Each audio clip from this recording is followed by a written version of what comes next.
武装直升机已经那么菜了吗？火力军发现，在俄乌战场上，许多先进的米28、卡52都被干掉了。这是防空武器太厉害，还是武职已经不适合现代战场了？现役的主力武装直升机，像美国的阿帕奇用了快40年，俄国的卡52也用了10多年。为什么现在这些大佬都对武装直升机不感冒了，都不去更新了呢？火力军经过分析得出，让大佬对武职丧失兴趣，有可能是以下这3个原因。最后一个原因最现实，我们每个人都离不开。首先，主要原因是无人机的兴起，基本上武职能干的活，无人机全能干，而且无人机活好还不贵，弊端也比武职小得多，有武职和没武职都差不多。那么问题又来了，你觉得武装直升机会被无人机替代吗？无人机能抢武职的饭碗，有一个令人无法拒绝的优势：无人。武职身上是有2名飞行员的，如果在作战中被击落，飞行员的牺牲被俘损失是不可估量的。而无人机就是个机器，它能有多贵？就算1000万美元一架的无人机被干掉10架，火力军也不会心痛，损失远远小于1名飞行员所带来的价值。我们常常看新闻，是不是经常能看到沙特隔3差5就有无人机被击落的报道？这时大伙儿是不是都觉得无人机没啥用，老被击落？其实情况刚好相反，我们应该庆幸那些被击落的不是有人机。现在以及未来各国最难承受的就是人员的损失，士兵、飞行员的命要比机器珍贵多了。况且无人机被打下来就被打下来呗，还能浪费敌人2发炮弹呢。那无人机有这么大优势，是不是就稳吃武职这碗饭了呢？不一定。武装直升机是干嘛的？从越战时开始，时髦的美国大兵就大规模使用直升机进行蛙跳作战，迅速抢点，达成战役突破。在德浪河谷战役中，美国大兵犹如天兵，突然空降出现在越共面前，打了对方一个措手不及。可以想象，关键战役要点突然易手，对任何军队来说都是致命的。虽然这场战役最后双方都被打得很惨，都认为自己是胜利的一方，但是美军大规模使用直升机快速机动突破的价值还是体现出来了。所以直升机对陆军的意义在于运输。知道直升机这个用途，你是不是对无人机和武职的区别有了更深的理解？然而实战证明，光有运输是远远不够的，我们需要一款至少能达到步战水平的武装直升机，用来为运输部队扫清陆地战场。如果你没有，那结果是非常惨烈的。像美军在越战中就损失了超过5000架直升机，笨拙的直升机在越共的防空机枪面前，就像案板上的鱼肉，任人宰割。直升机很难造吗？居然损失了这么多。坦白的讲，造直升机比固定翼飞机要容易一点点。直升机速度慢，不用过分研究空气动力，你只需要搞个发动机拼命往上拔就 OK 了。像伊朗人自己研制的沙黑的285直升机，整个机身充满了线条美感，就像是几块铁板随意拼凑起来的美术作品。或者是比利时的丹奈里，坐进去就会飞，制作简单，操作易学。而到了武装直升机，研制难度简直就像横跨数个维度一样，直线上升。在现代战争中，各国大佬都十分宠爱武装直升机，但是由于种种原因，不少国家在面对先进武装直升机时都是爱在心里，口却难开。毕竟研发、升级、维护等一条龙下来，并不是一件容易的事儿。首先，先进武职的研发成本巨大，一般来说，先进武职的块头越大，需要投入的资金就越多。比如法德的虎式，美国的黑鹰。火力军采用成本密度法分析发现，研制费用每吨居然要6200万美元。很少有生产商能完全依靠自有经费完成，一般都要依靠军方大佬的支持。像 V22 鱼鹰，美国国防部就为其提供了大笔的研制经费，相关公司已耗时10多年，坠毁4架原型机的代价后才搞出来，并推动了轻转旋翼技术走向成熟。其次，先进武职需要强有力的技术支持。我们翻翻直升机的发家史，就会发现，从世界上第1架直升机试飞成功至今，直升机一共经历了4个发展阶段。每个阶段都伴随着技术的革新和突破，而要将这些技术用到直升机上，是要经过数年甚至数十年的时间才能完成的。比如米26光环重型直升机的研制，从20世纪60年代苏联决定研制米6的后继型直升机时起，到米26的原型机离地升空，这期间就用了10年。再到米26进入苏联陆军航空兵服役时，又过去了6年。况且在研发米26光环重型直升机时，苏联正处于蓬勃发展的黄金时期。这对无人机来讲，它的种类繁多，用途广泛，其无人机型号已经增加到了200种以上，预计20世纪初数量将达到23000多架。它的研发难度是和任务难易程度有关，简单的几百几千块，甚至民用的说不准都能解决，复杂的2.2亿美元的雷神无人机就是个很好的例子。它是架高科技隐形无人机，能够在复杂的防空系统中超声速飞行。它所具备的自动人工智能系统，说不准就能让科幻电影里的机器人战争走进现实。那武装直升机和无人机在执行任务时有什么不同呢？武装直升机的意义在于攻击、支援、掩护，依靠它自身的优点，在某些地面车辆无法到达或者来不及到达的地区，它可以作为空中坦克使用，帮助地面部队清扫火力点，打击敌军装甲部队。下面火力军也从这3个方面给大伙分析一下无人机在作战任务中的意义。在攻击任务上，根据武装直升机低空作战特点，我们不难猜出，想要替代5直的无人机应该属于那种轻型无人机，就像以色列的杀手无人机。武装直升机只要隐蔽在树梢高度，就能够规避大多数中远程防空武器。无论是以色列的斗牛式无人直升机，还是美国的火力侦察兵 MQ-8， 都遵循了无人武装直升机的技术路线。美国现役的 MQ-8 不仅是一款先进的武装无人机，更是目前世界上现役并且投入过实战的唯一一种无人直升机。该无人直升机于2002年开始首飞，机长7.3米，高2.9米，翼展8.4米，起飞重量接近1吨，最大速度213公里每小时。目的是为美军提供情报监视、目标截获和侦察、空中火力支援和战场管理服务的，算是海上的多面手，能吃好几碗饭。它可以携带的武器包括地狱火空地导弹、蝰蛇打击激光制导炸弹以及70毫米激光制导火箭弹等。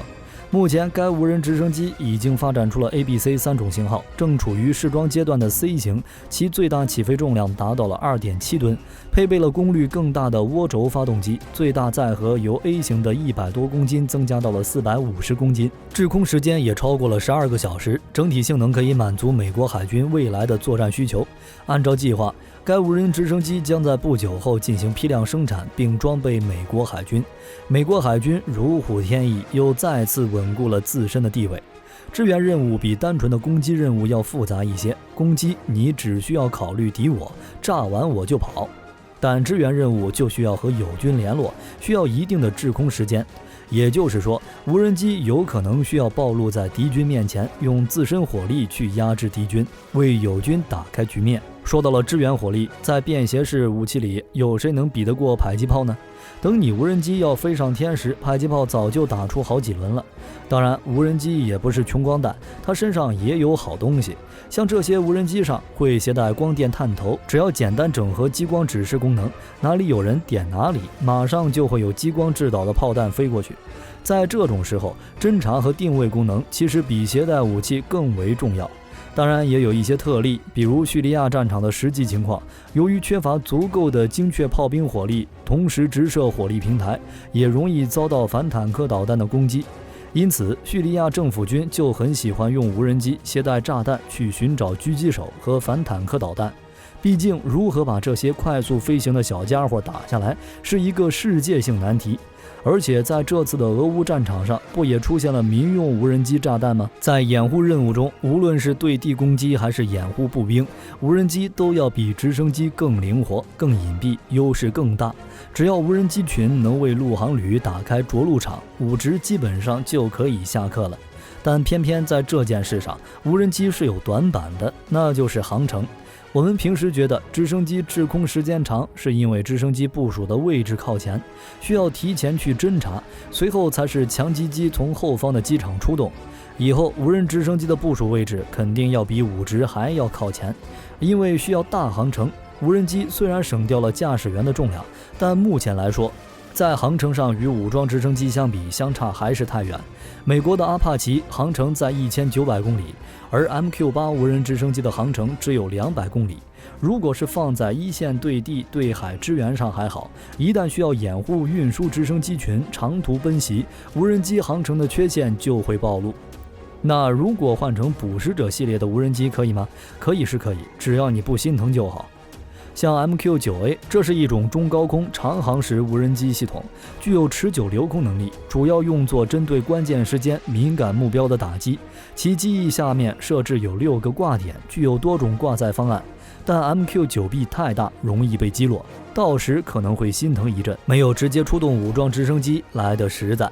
这个结果应该说是蛮尴尬的。小型无人机尽管已经取代了强击机，连美军也承认无人机成本更低，出动强度更大，但在掩护直升机突击这个行当上，并不比武装直升机更有优势。所以虽然武直的路越来越难走了，但是在近10年怕是很难被替代的。10年之后就不好说了。要是以后无人机的航程提起来了，不管护送谁，被护送者只要安装无人机作战指挥系统，它就是空中母舰，遇到敌人直接展开蜂群式进攻，既廉价又安全。其次是现在单兵防空力量发展迅猛，像俄乌战场上比较热闹的毒刺、标枪、星光等，不管是哪款，威力不仅大，而且廉价。单兵便携式防空导弹在整个地空导弹系列中体积最小，重量最轻，多用在前沿战场上，算是武直的克星。就像毒刺经历阿富汗340场的战斗，击落苏军战机高达269架，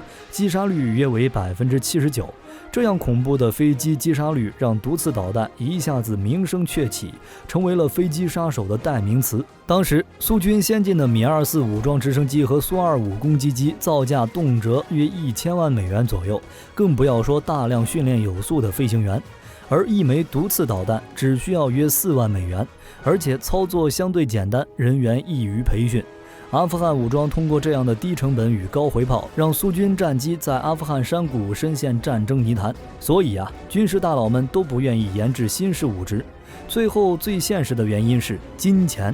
武直和无人机相比，其实是有自己优势的。起飞不需要跑道，受地形限制少，能垂直起降、空中悬停、贴地飞行，机动灵活。凭借这些优势，武装直升机被广泛应用于各种军事行动中，执行各种战术任务。经过数十年的努力，武直打下了超低空飞行杀手、树梢高度的威慑力量等多种称号。但先进武直的高性能，同样也代表着高消费。就好比目前世界性能较好的前10款武装直升机，价格最低的也在1500万美元以上。法德的虎式单价直逼5000万美元，南非的什察隼单价也达到1500万美元。而无人机就没这么多说辞，排除掉那些高高在上、具备尖端科学技术的察打一体无人机，普通的能量产的、能和武装直升机对标的顶配轻型无人机，撑死了也就1000万美元一架。